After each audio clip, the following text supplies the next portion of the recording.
আগের দিন রাত্রে একটু দেরি করে শুয়েছিলাম বলে আজকে সকালে উঠতে না খুব লেট হয়ে গেছে। তাই দেখো রান্নার আগে তোমাদের একটু দেখাতে পারিনি, মানে ভিডিও করার সময় পাইনি। এই দেখো এখন রান্না আমার কমপ্লিট করেছিলাম তেলাপিয়া মাছের ঝাল, আর এদিকে পুঁই শাক চিংড়ি মাছ দিয়ে একটা চচ্চড়ি। আর কালকে রাতের রুটি ছিল, সেটা এখন চা বানিয়েছি, চা দিয়ে খেয়ে নেবো দুজনেই। আর সকালে রান্না করে ওকে দিয়ে দিয়েছি ভাত, আর দেখলে তো 2 রকম তরকারি, আর চা রুটি খাবো। তার আগে দেখো বিছানাটা আমি তুলে নিচ্ছিলাম। বিছানা অগোছালো একদমই ভালো লাগে না।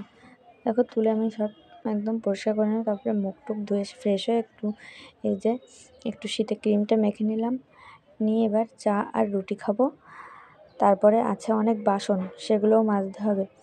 কাজ আর কাজ, সংসারের কাজ কখনোই ফুরায় না, যতই করি ততই কাজ। তো আজকের ভিডিওটা তোমাদের কেমন লাগলো প্লিজ কমেন্টে জানিও। Bye, tata.